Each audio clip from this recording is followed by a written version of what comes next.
It's 1905. The heavyweight champion of the world is James J. Jeffries, who has run out of white men to fight. It seems no one was prepared to be paid good money for good hiding. Jeffries hated black men and was not interested in giving the great talent of black fighters a chance to fight for the championship belt.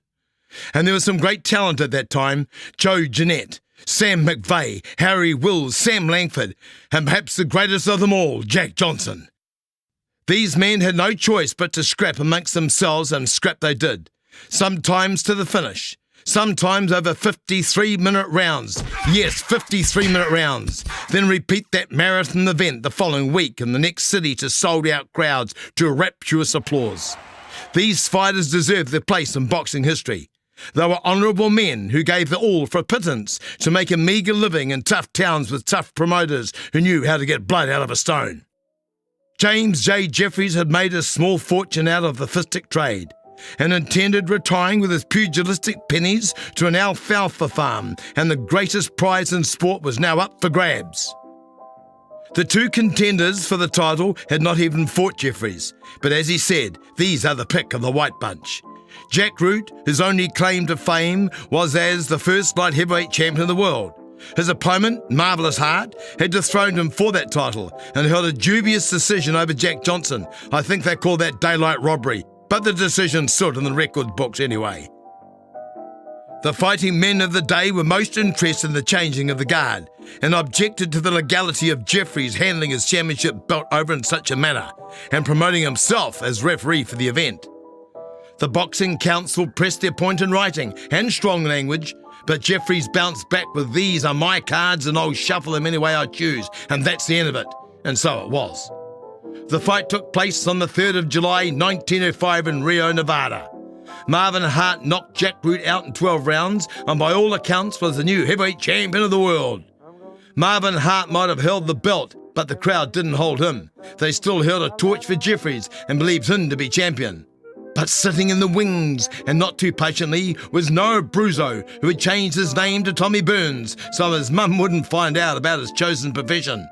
Burns was one of 13 children, thrown into the workforce at 10 years of age. He became a tough kid and wasn't scared of anyone. Tommy had long arms, broad shoulders and powerful legs. He was only 5'7", but he knew how to use every inch of his height. Darting in and out, striking with power, he also managed himself and didn't trust anyone. Wise man in this business. The new champion, Marvin Hart, gave Tommy Burns the chance he needed to put that belt around his waist, figuring Burns an easy mark for his first title defence.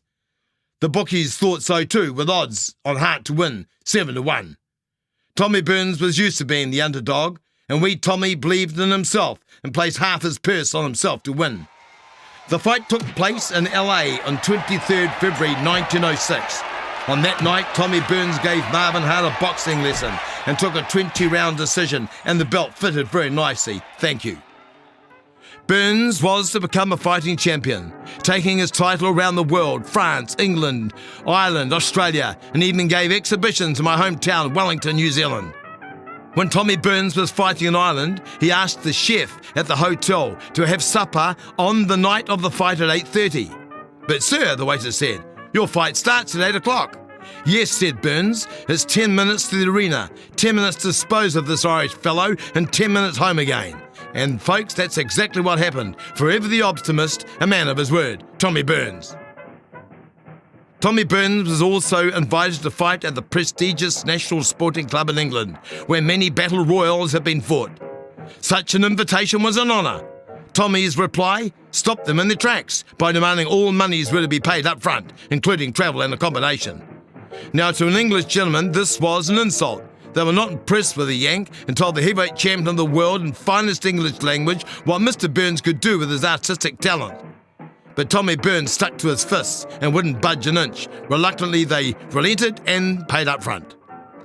Tommy, as usual, backed himself to win and cleaned the floor of the National Sporting Club. "Thank you very much, good sirs." Tommy Burns deserved his place in the Hall of Fame. 60 fights, 5 losses. He is also the only Canadian to have held the heavyweight champion of the world. At 5'7", he is also the shortest. Tommy Burns once stated that if a man won't fight another because of his colour, he should not be called a man at all. When he accepted the challenge from Jack Johnson at Rushcutters Bay in Sydney, it was the first time a black man had been given the chance to fight for the title. Tommy, knowing the size and skill of this great fighter, secured himself the highest purse ever paid up to that stage. Just in case he lost, he would still be a winner. Sadly, there has been less written about Tommy Burns as heavyweight champion of the world than any other title holder. Many boxing followers don't know of Tommy at all. How sad. Tommy in later years became a man of the cloth and at last trusted someone. He died and was buried in a pauper's grave. Recently that has been rectified and today is known as one of Canada's favourite sons. This is Billy Graham. Over but not out. Round 6 coming up.